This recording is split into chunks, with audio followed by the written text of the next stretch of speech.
Hello guys and welcome to episode 47 of the Beat Your Backlog podcast, a podcast discussing the things gamers like to put off, get to another day, and oh yes, will definitely beat later, their backlog.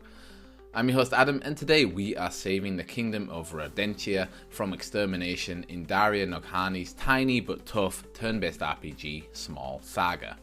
And I've actually been following the development of Small Saga on social media for a while, and like with many of the games that I play, the first thing that really drew me to this game was its gorgeous pixel artwork, and the premise behind its story of it being a medieval rodent saga happening beneath the floorboards of London sounded really intriguing to me. Unfortunately though, at the time of its release in 2023 in November, I did not really have a very good PC setup to play the game, so the Steam launch passed me by, and until now, at the time of recording, the game was only released on Steam. However, at the start of 2024, I did end up buying myself a new gaming laptop, and the first thing I did when logging into Steam on the new laptop was buy this awesome indie game. And ironically, it's funny that it's more or less taken me towards the end, or till the end of 2024, because I'm recording this at the end of November, or the start of December actually, to play the game, which is quite funny. And yeah, I'm really glad I actually decided to go back to it and play it, that it didn't get forgotten in the backlog, because yes, it's a really great game, and it's currently sitting at an 8.9 user score on user review score on Metacritic, but absurdly it does not have enough critic reviews to have a metadata score, which is wild, because this game is really good. And I would say if you are someone that is classed as like a Metacritic or a critic on Metacritic, give the game a try, and please review it so that we get a Metascore for it, because that would be cool. So yeah, without further ado, let's get into it. I want to tell you how good this game is, and kind of explain to you, what is Small Saga, why did I enjoy it so much, and why do I think you should play it. Let's find out in this week's episode of the Beat Your Backlog podcast. But, of course, before we do, please let me remind you to follow, subscribe, and review the podcast with 5 stars wherever you're listening.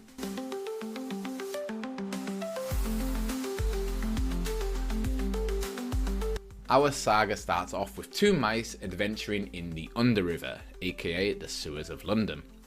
The 2 mice, brothers Verm and Lance, are on a quest to pillage the god's food hoard and steal some seeds to feed their village. Along the way, they come up against a few crooks, led by a giant shrew wielding a god weapon, which turns out to be a red Swiss army knife.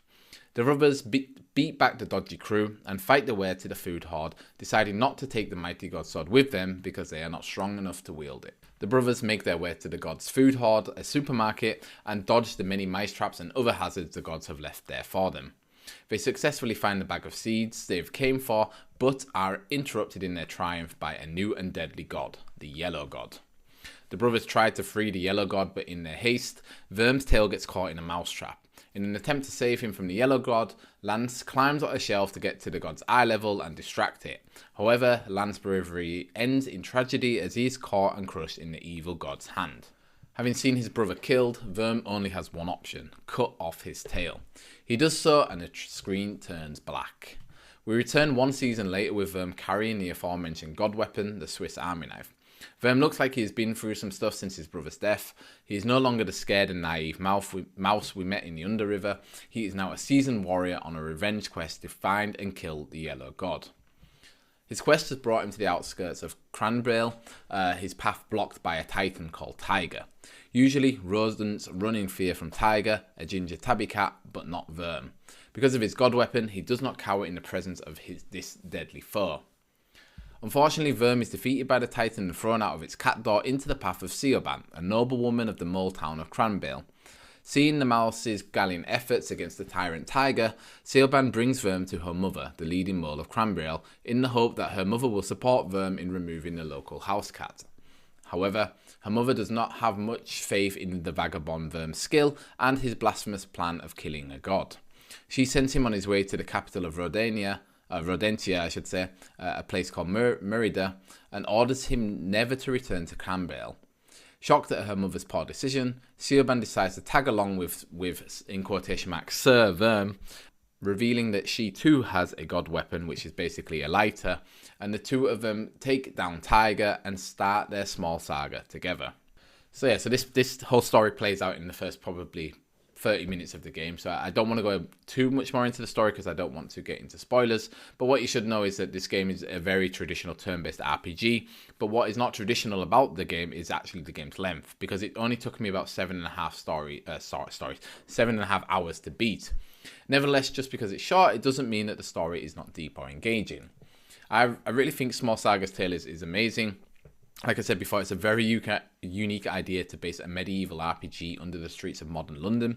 And I think the idea of the humans being gods that live above the rodent civilization is fantastic. And at the same time, quite sad, because the rodents in the game kind of know how insignificant they are compared to the gods, and also to the gods' whim. So they know that if the gods decide to do something, it could wipe out their entire rodent society, which is, yeah, a little bit sad. And though it might seem a little bit of like a silly story with cute rodents wheeling outlandish human weapons, the narrative actually touches on quite a few deep and emotional topics. So, for example, some of the themes it addresses in the game are loss, living with a disability, sexuality, environmentalism, and even, surprisingly, fascism.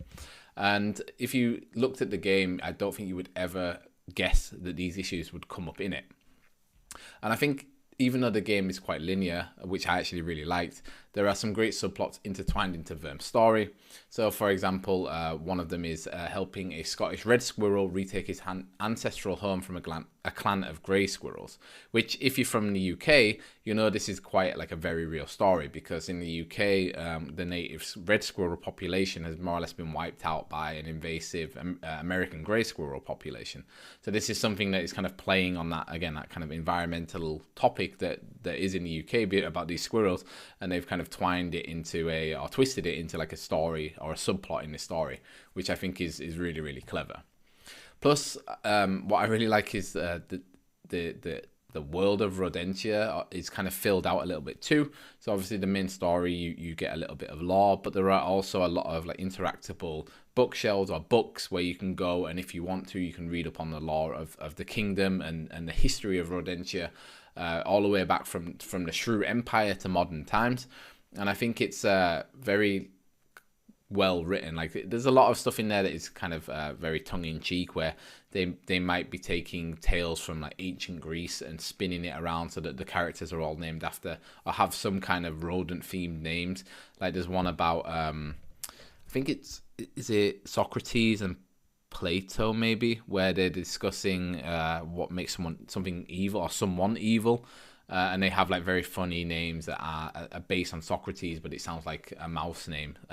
So there's stuff like that too. And then there's also like actual lore about like, the Shrew Empire existed before the current empire, and the empire that is now run by like a rat called King James. So yeah, it's kind of like interesting that the world gets kind of fleshed out, because again, when you maybe first see the game, you might not think that there is that much behind the story. It's because when I first saw the game, I thought, okay, this is like a cool idea. Like, it's, like I said, it's cute that these anthropomorphic rodents have nice little outfits on them that make them look like a bard or a ranger or a knight or whatever. But no, it's actually quite deep, and there's quite a lot of effort being put into the story, which I think is really awesome. And going on about the effort, I think the writing in the game is quite good, and I enjoyed the story immensely. It feels really well written, and the game in general was quite relaxing to play, mostly because of its linearity. Like, I liked that the game most of the game was just going from point A to point B, or maybe on the way doing a couple of battles. So it's not like an old school RPG in the sense of like there are random battles all over the place. Like, each of the battles mostly is part of the story. So it's not like you have to go off and grind, or that you're walking through some kind of grassy area or sandy area and enemies randomly attack you. Most of the battles are all intertwined with the story, so it makes each battle kind of feel like it exists for a purpose. It's not there just to grind XP points. There aren't really XP points at all in the game, but we'll get onto that a little bit later. But yeah, it was just kind of nice to play. Like, it was just easy to sit back in my chair, because I was playing it on Steam, so I was kind of playing on my work desk, in my work kind of chair. So it's not the most comfortable way I like to play games, but it was just nice to be able to kind of dim the lights, put on the LED lights, sit back and just enjoy the story that was being given to me. So I really, really liked that, and it was a really nice way to kind of wind down before going to bed. The only kind of issues that I had with the writing at times was that I think though I liked the shortness of the game, and I liked that there were a lot of themes in it, I think that because so many different themes were crammed into such a short game, it did come across a little bit like preachy. Like this game was really trying too hard to get a lot of messages across, where you're kind of like, oh, okay, I get it. And we've talked about this, this issue and this issue and this issue, and it's like the next issue. And the more issues that were added to the game, or the more themes the game kind of talked about, the less important some of the other themes felt like. So I think it would have been better if there was maybe a focus on maybe 2 or 3 big themes. I mean, all of the themes in the game are big themes in a sense, but I think it would have maybe come across a bit better in the writing that if it was really like, okay, this game is about fascism and how to defeat fascism, or this game is about environmentalism, or this game is about living with a disability, or being gay or queer. Whereas right now, how it was about all of those things, and therefore kind of becomes a little bit about nothing, if you know what I mean, because there's so many different topics. So I think, though I did really enjoy it, and I did like that there were a lot of themes in there, I think it would have maybe benefited the game a bit more if there was less themes, but more time spent on them. And in addition, there was one very strange case where I kind of rolled my eyes and thought, okay, this is definitely a Londoner who made this game, because there is a case in the game where you can go into a cafe and order a coffee, and you basically ask what type of milk do you want with the coffee, and it gives you a list of like soya milk, almond milk, oat milk, and cow milk. So I chose cow milk, and the text from Verm said, I want cow milk, like normal milk. And the barista replied something along the lines of, there's nothing normal about having a fetish for titty milk, which I was kind of like, that's an interesting thing to say, that like, you know, basically attacking someone because of their choice of milk, whereas the rest of the game is a lot about accepting people for who they are, whether they're gay, whether they have a disability. But it's kind of funny that people weren't accepted for choosing the wrong type of milk, which I thought was quite interesting. And what was even more interesting was that, you couldn't then choose another type of milk after that. You could only get one coffee. So it would have been interesting to see if there was some other kind of snarky reply for the other types of milk. But yeah, again, I think this is just very much like a sign of the times, and a sign of like a London thing of, drinking cow milk is out of fashion a little bit because it's, whatever. It's not meant to be as healthy as other milks, or it's not meant to be as environmentally friendly as other milks. But it was just kind of a very jarring, weird effect, a weird line of dialogue when all I wanted was a coffee, But yeah, otherwise these are really like small nitpicks, and again, just something.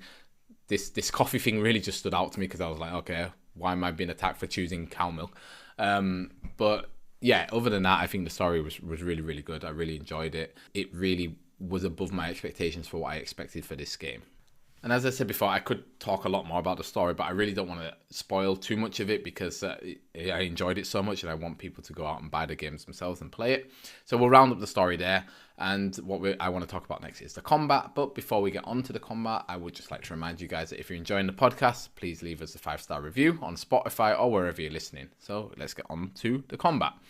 And again, if you think of the most basic sort of turn-based RPG combat, that's more or less what Small Saga has. So when you enter a battle, you enter with a party, usually between 1 and 4 characters are in your party. And whenever you enter the battle, your party always goes first. Each character has a set amount of energy, which is more or less like a action point or mana from any other type of RPG game, which they can use per turn. And different attacks and skills cost different amounts of energy to use. So a basic attack might only cost 1 energy, but a more powerful attack might cost 3 or 4 energies, for example.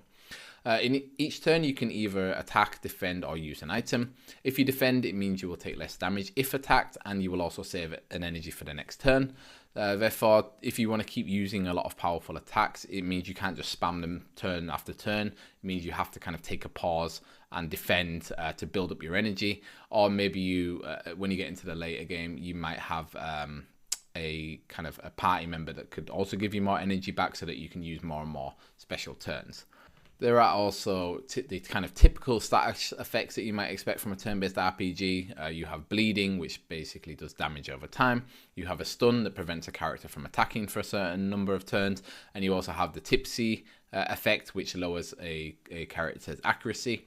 And that's more or less it for combat. It was very, very, very simple. Like I said, some characters have buffs that let them do more attack or damage per turn. There's one that the main character Verm has where it makes him go berserk, and it means whenever he attacks, he attacks twice, which is quite cool. There's also some, like I said, that maybe have buffs to give you more energy per turn, or maybe there are some that will either heal themselves or they'll heal other allies, or they will get rid of status effects. So it's really just like the bread and butter of a fantasy turn-based RPG. Pretty much, if you think of the most basic combat you could have in a turn-based RPG, that's more or less what the game has. There's not really anything special about the combat that stands out. But that being the case, I do think it's simple but effective. Like I said, I enjoyed how relaxed the game felt, because there also wasn't really that much challenge to the combat. I don't think I ever lost a battle throughout the entire game, and I think I only ever had a party member die twice on me during the story, and one of those times was against the very final boss. But nevertheless, I enjoyed it. It was very easy, but it was, like I said, I was more of like in this mellow, relaxing state playing this game before I went to bed. So I wasn't really looking for any challenge at all from the game. I was just looking to kind of progress through the story, and the combat was just like a means to an end of, okay, I have to do this. It is a little bit like, there is like a little bit of thinking to go through it, the combat, because like I said, as you progress to the late game and you have more moves and you also have more energy, there are definitely synergies you can do between your party members. So it might be that you can more or less have your main guy Verm do a really strong attack, and then you could have another character re-trigger him to do another strong attack within the same turn. So things like that. So if you're coming up against a tough enemy, you could wipe the enemy out in one turn if you get the kind of positioning right of when Verm should attack, what the next character should do, and then the final character can like re-trigger them all, or re-trigger Verm so he can attack again. I thought that was quite cool, but again, it was very, very simple and easy. And I guess the final thing that we have about the combat is, like any RPG worth its salt, the game has items that you can equip or use in battle. Both of the items boost the character's armor, attack, energy, and health. But you know, equipable items do that pretty like persistently through the game. So there are different weapons that you can equip. The weapons, they're just stat boosts. Like it might say, instead of using a bronze sword, you use a silver sword or something like that. But you just get a boost to your stats. Like there's no visual change to your character or anything like that. And it's also the same with clothes. Like there are some different types of clothes that you can find that have different stat boosts or buffs, which, yeah, once you equip them, you have for the rest of the game until you unequip them. And then there are the regular kind of like items that like perishable items that you can use in battle, which also will heal you, give you an attack boost, give you a kind of energy boost or whatever. But to be honest, again, because the combat wasn't that difficult to do, I don't think I actually ever had to use an item, which is quite cool, because there is also sort of like a little mini side quest where you find this mouse that is opening up a restaurant, and he tells you to bring him lots of different food items. So there's like one's like a pistachio and a chocolate bar and whatever. And if you bring him everything, he basically creates you like a super version of that item.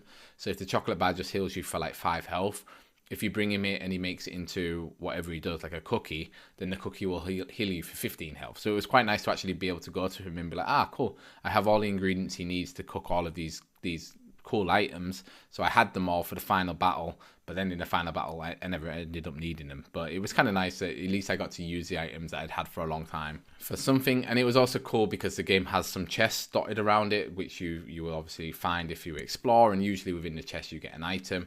And yeah, it was also nice to kind of have a reason to go and explore, to at least find these items that, even though they weren't that useful, it was nice to just explore the kingdom. And again, it was very linear, but there were some branching paths in some places where you could go off and find a chest or find a side quest, which was nice.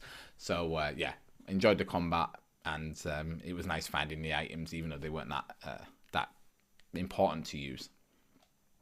So then that brings us on basically to the art of Small Saga, and like I said before, that was the first thing that really drew me to the game, how good the art looks. And I have to say, after finishing it, I think the art in Small Saga looks absolutely fantastic. I love the pixel art style. I like how kind of, the realistic the animals look, in a sense of, as realistic as animals wearing clothes and standing up on 2 legs can. Like it's not too pixelated into the fact that they become almost like stylized. Like they look as if someone, like a classical artist, painted in like a pixel art of a rat or a mouse. I also really like how on the kind of splash art for the game, it is as if someone had painted a classical picture of a cat attacking the mouse, which looks really cool. Or there's also another one they made, like a poster with all 4 main characters drawn in this very realistic kind of like, like, I don't know, like Renaissance style art. It looks really, really cool. And the thing that I think I liked the most about the art was the sprites in combat scenes, because the animations are really, really great. All of the characters have like a weapon wielding animation, which they do at the start of the combat, where they pull out the sword, or one of them has a flute and the other one has a lighter, which looks really, really cool. And there's also like a really nice win animation that they do at the end of the fight, which again just gives each character so much personality. Again, like it's the game's really short, but I think through these like small animations, you got so much more character and personality out of them that gave you a bit more of an idea of what those people are like. Like there's the main character Verm, whenever his win animation is him like spitting, as if like, you know, like he's just got through a fight and is spitting out some blood or whatever. There's also ones of like one of the other characters, Gwen. She does one of like, she like flicks like her hair, I think it is, which also is kind of cool, like really cool. So it's just nice to just sort of watch these animations happen in the battle. Also, one of the idle animations, so there's a character called Bruce, and he's basically just standing idly and like bouncing from foot to foot. And again, it was just really nice to just kind of let the game just cycle its idle animation in battle, because I just really enjoyed just watching him jump from side to side, because he's a squirrel, so like his tail has to kind of animate, like his legs are kind of contracting and retracting, I think is the opposite, where they go back and forth. And I just thought it was just really, really nice looking art, and really in fact, I almost found it quite like hypnotizing to watch. And also, yeah, you might not expect it from like a smaller indie game, but there's also some really nice cutscenes throughout the game of, you know, usually kind of nice backgrounds of London or of the city that you're in. It's just something that I wasn't really expecting much of, but it was really nice to see it in the game.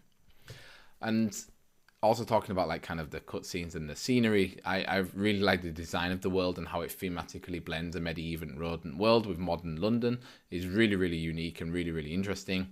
What's cool is the devs even managed to make a full London map, like pixel art London map, and make it the kind of overworld map from when you're traveling from location to location, which I thought was like a really cool idea. And it's also really nice and sort of unusual to see a lot of London's most well-known sites like Big Ben, the Gherkin, the Shard, all be in pixel art, which was really, really cool.